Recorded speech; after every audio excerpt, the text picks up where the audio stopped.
the mainstream news media.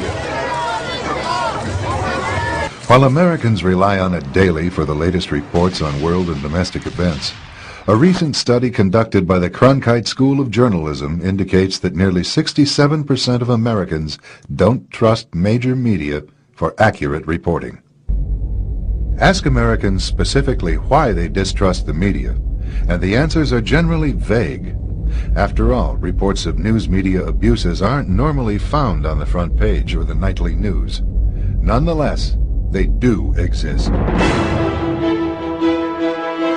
Dateline NBC, a primetime news program, airs a story in 1992 entitled Waiting to Explode.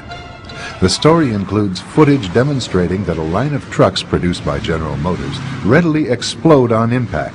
To see for ourselves what might happen in a side impact crash, Dateline NBC hired the Institute for Safety Analysis to conduct crash demonstrations. Unlike GM tests, the fuel tanks were filled with real gasoline. Look what happened. At impact, a small hole was punctured in the tank. According to our experts, the pressure of the collision and the crushing of the gas tank forced gasoline to spew from the gas cap. The fuel then erupted into flames when ignited by the impacting car's headlight. After the program airs, one of the firemen at the taping of the crash contacts GM. The conversation inspires a full-scale investigation. 3 months later, NBC is forced to reveal their role in fabricating the news. NBC's contractor did put incendiary devices under the trucks to ensure that there would be a fire if gasoline were released from the truck's gas tank. We said the crash, quote, forced gasoline to spew from the fuel cap, end quote. GM says since the gas cap was the wrong cap for the GM filler tube, and because the gas tank was overfilled, the cap came off when the impact occurred. We agree with GM that we should have told our viewers about these devices. The Dateline reporter, however, said, quote, at impact, a small hole was punctured in the tank, unquote. GM has now x-rayed that tank and found no hole.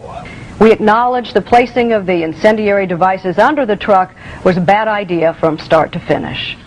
That's our new policy, and we'll be right back.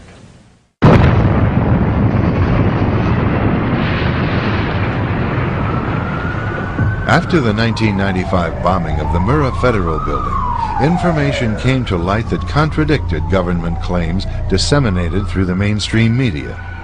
One source was Carol Howe, a government informant.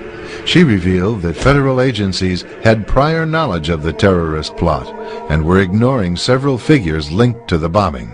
Roger Charles is a retired Marine colonel and former correspondent at ABC News. His news team interviewed Howe and obtained confirmation of her testimony. So here we had confirmation from a government representative in Denver with the McVeigh Prosecution Task Force saying, your facts are accurate. So we think we've got a slam dunk story. It will be a piece of cake to get it on air now because we have confirmation from a government spokeswoman that our facts are true.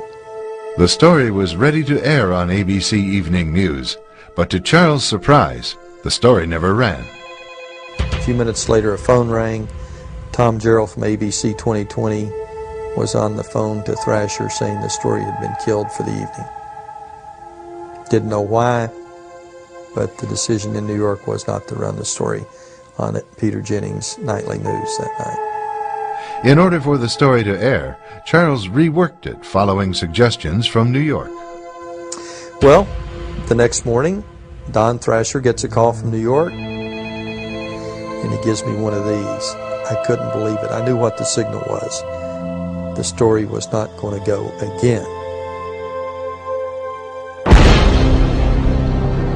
In 1990, an age-old conflict in the Balkans erupted into civil war. A multi-sided and complicated overseas struggle was packaged by the mainstream media as a tidy melodrama. The predominantly Christian Serbs were cast as the villains. A key maneuver employed to demonize them involved a photo shoot. The news has always been used to stampede our reason with a perception, an emotion. When you're talking about war, you get those heart-tugging appeals to pity in particular, and we've seen that again using images. Benjamin Works, president of the Strategic Issues Research Institute, is a military affairs analyst for Fox News and CNN. He recalls the emergency shelters set up by the Serbs to accommodate Bosnian refugees. I remember very vividly seeing tours by the camp commander showing the mess hall, showing food that, I wouldn't pay money for, but I'd gladly eat if it were free. And yet this was turned into a sensational story about concentration camps. And the propaganda twist on that came out of both the electronic media and the newspapers and very glaring covers on Time magazine and such. Judgment, an independent expose, reveals how a British film crew photographed a Bosnian emergency shelter to look like a Nazi concentration camp. The film crew positioned themselves inside a barbed wire enclosure to shoot out at refugees, who were free to come and go as they pleased. The cameras zeroed in on a refugee whose emaciated appearance was the result of a birth defect. We found that all of these allegations of a concentration camp were really frauds perpetrated by the reporters, and in fact, at least one, Roy Gutman, won a Pulitzer Prize for this kind of fabrication. And the image that helped motivate American involvement in an overseas entanglement was a total fake.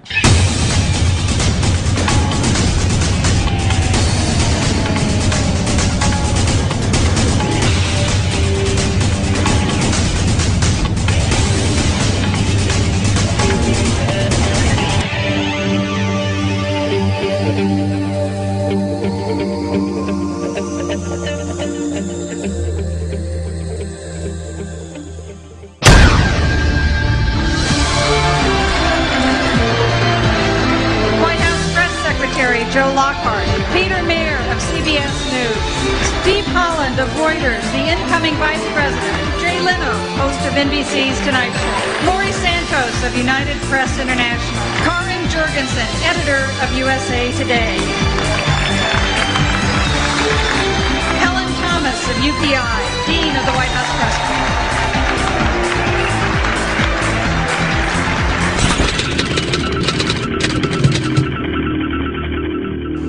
The star system has definitely crept into the media to the point where, although there used to be journalistic standards and something of a Chinese wall between the media pros and the newsmakers, that's been blurred, particularly by the administration, which has deliberately cultivated media personalities who are now present as guests at White House state dinners. And they don't seem to see any compromise of ethics or any conflict of interest in that.